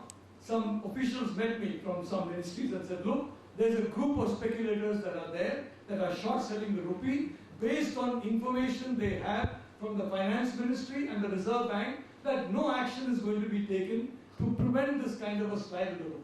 So they are betting on a sure situation in which they have been assured by the policymakers that nothing is going to be done to protect the rupee. So the only way is to bring this out in the open so they feel nervous. So I wrote an article in the Sunday Guardian about this kind of speculation, and it's a matter of record that the rupee stabilized around the day on which that article appeared. The feedback I got was those speculators got a little nervous that they're going to be exposed, and therefore that kind of short selling of the rupee, which incidentally Dr. Swami was indulged in by a cabinet minister in the previous government, and I don't want to name the minister here because I'm not in India, but it was a cabinet minister in the previous government doing that short selling stock. This kind of malpractice will be checked through this kind of BRICS fund. And we have a situation in which bankers who commit malpractice pay $10 billion, $8 billion fines in the United States. The same bankers do similar malpractices in India or Sri Lanka or our countries in this region, and they are welcomed by the finance minister, they are welcomed by VIPs, and they are treated, in a very great way, instead of being subject to the kind of $8 billion fines that we should have levied on them, which the American government and the UK government very correctly and wisely levy on them. So this is, in this important multipolar world, clearly Sri Lanka is going to have an honored place. For the simple reason that, especially since President Rajapaksa took office, we have seen a very independent foreign policy on the part of Sri Lanka. In 2009, it's no secret that there was enormous pressure to ensure that one more chance was given to certain individuals who were cornered. That chance was not given despite intense international pressure. And I think it is very, very clear that Sri Lanka, the Sri Lankan leadership, and I hope this applies across the Sri Lankan political spectrum, so that others will also learn from President Rajapaksa and follow the same kind of policy. That kind of independence is now coming at a time when there is genuine multipolarity emerging in the world, when there is a genuine effort to ensure that a unipolar kind of focus is not put on the world, and a unipolar kind of punishment is not levied on the world, in which only those who are against a unipolar entity get punished in international fora, and the others, their transgressions get ignored. So that is one very important plus factor for Sri Lanka, your independent foreign policy, your Sri Lanka-oriented foreign policy, and I think this is something which Prime Minister Modi would appreciate, because he has, I think, the same kind of mindset that he will strongly defend the Indian interest, and defend the Indian interest against all comers, the way you showed very, very concretely in 2009. The second advantage you have is actually location. Your Indian Ocean is not just the Indian Ocean. I would urge you in the Bandaranaike Institute to stop thinking about the Indian Ocean and start talking about the Indo-Pacific. Because the entire body of water of the Indian and Pacific Oceans is one body of water. Then all the countries of the Indo-Pacific, our linkages are immense with each other. India has way more trade with East Asia, for example, than with South Asia. And East Asia is Pacific. South Asia is Indian Ocean. So the location of Sri Lanka is critical in this Indo-Pacific geopolitics that's emerging. The second is brain power, the immense brain power that you have. And I'd like to say something as an old friend of Sri Lanka, I hope you won't misunderstand me, that your leaders in the mid-1950s did a great disservice to Sri Lanka by downgrading the teaching of English. Had Sri Lanka concentrated on the teaching of English, had you made Sri Lanka a 100% English literate state, today I can tell you, no country in Europe would have been as prosperous as you are today. the information technology revolution, the knowledge revolution, all this depends on a few languages, including English. None of the languages that we speak, regrettably, are still part of that particular pantheon. So it is indispensable to have English. And in the mid-1950s, the downgrading of English was, in my view, a very, very unfortunate decision that was taken, which fortunately is being reversed by the present government. I am assured by no less than the president himself that he is paying a lot of attention, a lot of focus to English, and I think that's an extremely important point, because with that kind of focus, Sri Lanka can emerge as a knowledge hub. It can emerge as an IT and knowledge hub for the entire Asian region and for other regions as well. Another important resource that Sri Lanka has got, frankly, is Buddhism. You know, Buddhism is there in Japan, it's there in China now. If you go to China today, the most important religion is Buddhist. I mean, I go to China reasonably often, and I find many people in the Communist Party, privately, they say they're Buddhist. And some of them, even though they're senior members, they go to Buddhist temples. So it's an amazingly powerful soft power asset that Sri Lanka has got. That you are a country which has protected Buddhism at a time when Buddhism has been under threat in different parts of the world. It's a very, very important asset you have. And you're one more asset. And that asset is frankly the population in areas like Jaffna, the population in areas like the north. Now these populations also have immense entrepreneurial spirit. It's been crushed, it's been suppressed for a long time because of the kind of terrorism and other things that have taken place. But today that entrepreneurial spirit has got to come back into play, and this is an immense advantage Sri Lanka has got. So both Tamils and Sinhalese, these are two immense resources that Sri Lanka has got. I'd like to end this by simply saying I have every expectation. In 2006, I predicted that Mr. Narendra Modi will be Prime Minister of India in 10 years. My prediction now, within 2 years, there is going to be a golden period in India-Sri Lanka relations. Thank you.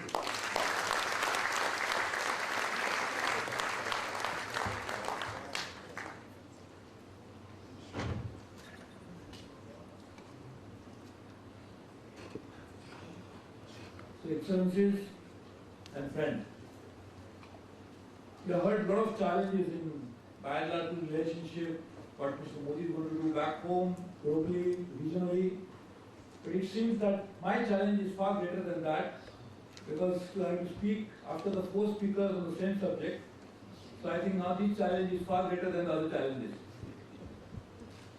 I am extremely happy back in Sri Lanka, obviously, but also to talk about the issue in which probably for the first time we are seeing a new dynamism in the region, and also the possibilities of doing something far greater than what we could ever imagine. So firstly, on Mr. Modi becoming the Prime Minister, it's the first time, breaking from the past, for many reasons that Dr. Swami mentioned, and he said there are many Prime Ministers that are appointed. He's the first Prime Minister who is also appointed, but by the people themselves. And this is an extremely interesting change in the dynamics of how he is going to govern, because he has only one constituency to answer, that is the people themselves. So this could be the first government which could be truly people-centric. Secondly, interestingly, the first time a 3-time Chief Minister has become a Prime Minister. So he realizes all the problems that India faces, because the problems that we face are not in the North Block and the South Block, which is the Ministries of Finance or Home or Foreign Affairs or the Prime Minister's office itself, but these are the challenges which we face actually in the states. So if India has to attain a growth rate of 10%, then all the states must contribute to it. The aggregation of state growth will be the growth rate of India. And then for the first time a Chief Minister becomes a Prime Minister having served the state for 3 consecutive terms, it will be a great change, and therefore we can see a great state-centric development there. In fact, I remember one very interesting slogan Mr. Modi had coined before the election, which nobody believed in, is that he said 272 plus. The 272 is a very magic number that gives a majority to the parliament. So Modi said 272 plus, everybody thought 272 plus for whom? For many parties together. But he himself believed It is for my own party, I am going to get 272 plus. In fact, it far exceeded that number. Now, the people want from him is another promise. That 272 plus was a good promise for you to get elected into the office. Now we want a promise for you while in the office that 10% plus. The India must grow at 10% plus, and to make that happen, this is what Mr. Modi is in office. So again, the Modi is first, in amongst many that has been already cited, is that the first chief minister where the performance behind him, but also a lot of promise in him. So this is a great opportunity to manage a performance which gives experience and a promise which gives vision, and that is what people are really looking for. So this is going to be a great opportunity for India under Modi, and we are all looking forward to that. And I'm sure, knowing his track record, knowing him, that he is going to perform far better than what people expected, as he performed far better than what people thought in the election. So I think we should look forward to some very interesting times in next few years' time. Very interestingly, what India needs is what India is capable of doing. India needs to really tap its true potential. And there are several, the BRICS, this slogan BRICS, where did BRICS come from? It was only BRIC, Brazil, Russia, India, China, which was for the Goldman Sachs, which came out with its program, which is acronym. And then S was added to be politically correct because Africa should not be excluded. But these BRIC countries have a potential which has actually been identified in very logical terms. So what is India's potential? India could easily be the second largest economy of the world in the next 20-30 years. There are more optimistic among the people who actually make these projections are also feeling it could be the largest economy of the world. But this potential of India cannot be done only through doing these studies in investment banking companies. But it should be done on the ground. And therefore, India's potential to be reached and harnessed in a way that the leadership should be able to do. And I hope Mr. Modi does that, what India is capable of doing.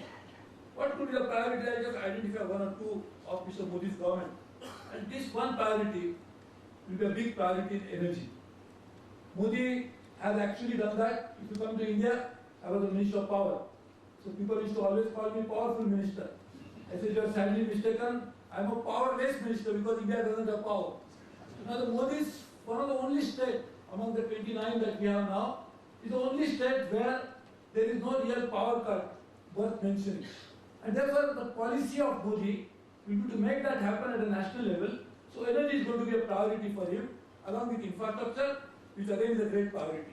So to do that, there are many areas, and I will just complete what Sri Lanka and India will work on that. But on talking about Modi's India, as others will see. So one of the first thing that he did, even before he became actually Prime Minister, he took oath of that, was to invite the SAARC leaders. He invited the SAARC leaders. There was one more country which was present, and that was Mauritius. As you know, Mauritius is not a large economy. Mauritius is of course an Indian Ocean state, but Mauritius has a special significance because it has a large Indian population.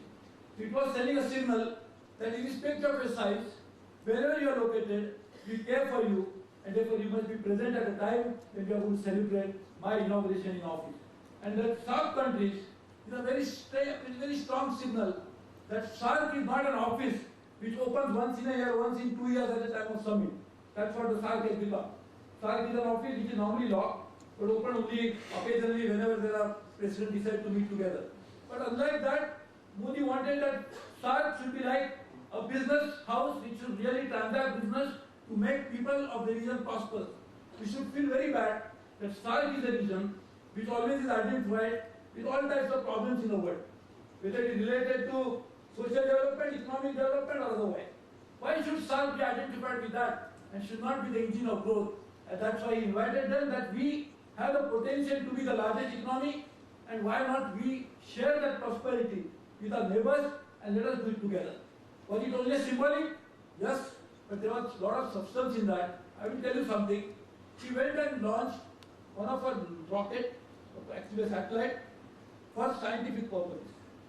The ISRO, which is the Indian Space Research Organization, he was addressing them and he told them, I want you to launch a SAARC satellite. I want you to launch a satellite which will help all of the SAARC countries which can benefit them through our natural advantage that we have because we have the expertise, but it should be shared with them. So the vision was not just symbolic in terms of inviting them for inauguration, but it was something which was said even later, and therefore I can see a huge potential in developing this vision through India as a nucleus. Because we always need one large country which can drive the growth. So India could be the growth engine, but not for our own benefit alone, but for the benefit of our neighbors whom we really believe in as our partners. And therefore I think this is a great opportunity for us to do that. And to make that, as I was just saying, Sri Lanka could be one of our great partners in doing this happen. Sri Lanka is a great country, has a great past, great future, and Sri Lanka must address, of course, the challenges that it faces. But while doing that, and talking about Mr. Modi's priority, because it's Modi's India that Mr. Fernando wanted me to talk about, energy is his priority. Let me give an example about science and energy. Bhutan is the smallest state. Incidentally, Modi's first foreign visit was to Bhutan. So it was not to US, it was not to China, but to Bhutan, which is the tiniest place, less than 1 million people. What is Bhutan's uniqueness? India buys hydropower from Bhutan. India invests in the hydropower and buys it from Bhutan. What is the result? Bhutan has the highest per capita income in South Asia. Why? Because India pays royalty to Bhutan, and it's a win-win situation. We are investing in infrastructure of Bhutan, we buy electricity from them, Bhutan benefits because Bhutan now can invest that money into human capital development, into development of education and healthcare. Of course, they are already a happy country because with the highest happiness index. But to be happier than this, with this new development. Sri Lanka has the same potential. Sri Lanka's wind potential is as high as 50,000 megawatt or 60,000 megawatt. In fact, if you use new technology, it could be as high as 100,000 megawatt. That is, if you make investment into that, it could be over $150 billion of investment that can go into that. What is $150 billion? Just imagine Sri Lanka's GDP, how many times more it could come only as an FDI into Sri Lanka. And on a regular basis, the amount of royalty that India could pay to Sri Lanka could easily exceed the amount of the budget. That was the World Bank estimate incidentally, that 50 to 60% of GDP would come from the royalties that India would pay to Sri Lanka if they were to buy the power. So this is energy sector, which is the India's priority. So Bhutan is on one side, Sri Lanka here, Nepal. 60-70,000 megawatts of hydroelectricity we can buy from Nepal by making that investment. So just imagine South region will no longer remain a region on which we shall just talk about some ugly thing, but we could talk about something of which we should be genuinely proud of, and that is why what Mr. Modi's India is Modi's vision of this as well. Manufacturing is another great priority for Mr. Modi, and in that context, we have always been talking for a long time. In fact, South Asians are good in talking. I remember I had gone to Yale as a member of parliament leading a delegation, and then there was another delegation which had come from China. So I was asking the dean of Yale, I said, how do you find the difference between our delegation and that delegation? They said there is very one significant difference. Indians talk a lot, Chinese don't talk, take notes. So I think we should really not become a talking club, but club which we act. And to make that happen, I think we should have a great SIPA, which we are talking for a long time. We have been discussing it. So I don't know how many rounds of discussion we must have taken place. In fact, those rounds of discussion were to put a value on it that a lot of trade could happen between the countries. But to make that happen now, I think we should work and move very quickly because India's priority is also manufacturing, and manufacturing will not happen just in India. Once we have a SIPA, Sri Lanka and India will get integrated, and in fact the benefit of that, as a lot of studies have shown, Sri Lanka will be far more benefited, but we are not well about that, because as long as the region benefits and we work together, it will be a great opportunity. So I think that should be another great thing to happen. And I think just to talk about that energy and manufacturing I just told, Russia signed a deal with China to sell gas to Russia through pipeline. What is the quantum of business? $400 billion is the gas that Russia is going to sell to China, and the only country they could have sold is probably to Russia. The Sri Lanka's wind can be only sold to India because there is no other country which can buy the wind potential. And even if Sri Lanka were to absorb all the wind potential, and that they should do in any case, because as a friend of India, I always say that Sri Lanka has the first right over it. But after doing that, when the asset is created here, Sri Lanka can always use it, but that's a great potential. And therefore, I think we have a great opportunity. Many people have mentioned about tourism. India sends largest tourists to Sri Lanka. Of course, India has this great distinction to be, as I would say. India's outbound tourists are more than inbound tourists. So therefore, we always travel more, like 5% travel. But I think we should try to get those tourists, not just from India, but we could develop a common tourism circuit. We meet people from other parts of the world who visit India and Sri Lanka together, because they will get a variety, they will get some benefit of seeing that, and the cost may not be as high. So therefore, we should work on that. And my last point is that we should learn from each other. One of the great things that we should learn from Sri Lanka is the Human Development Index. Under the UNDP Human Development Index, Sri Lanka stands much, much higher than India. In fact, only one parameter, life expectancy at birth.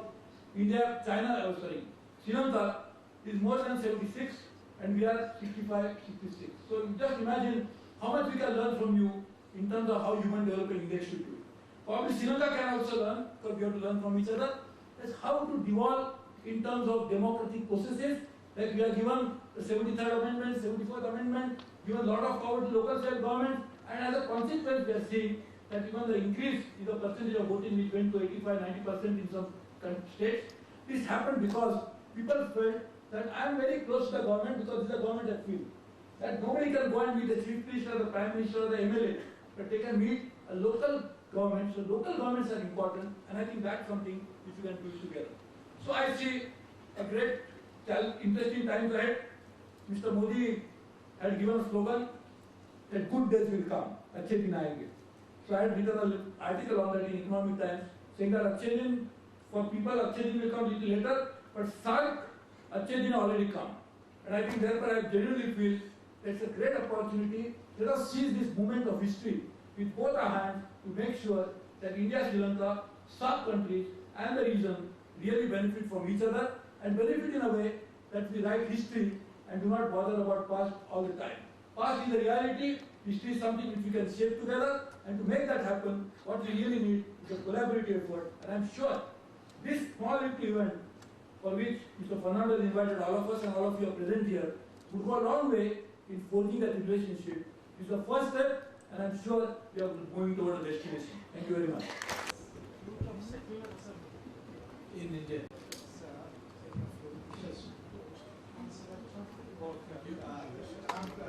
These figures of all these so-called background of 2001 riots and distribution of these non-correctional activities. So what is the future of secularism?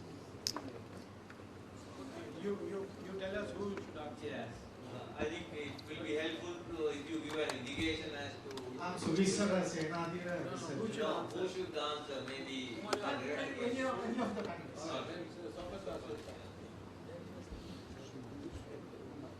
Well, you see, I think one of the problems with your question is that secularism wasn't an issue in the debate, in the entire election. The future of India as a multi-religious country wasn't debated, except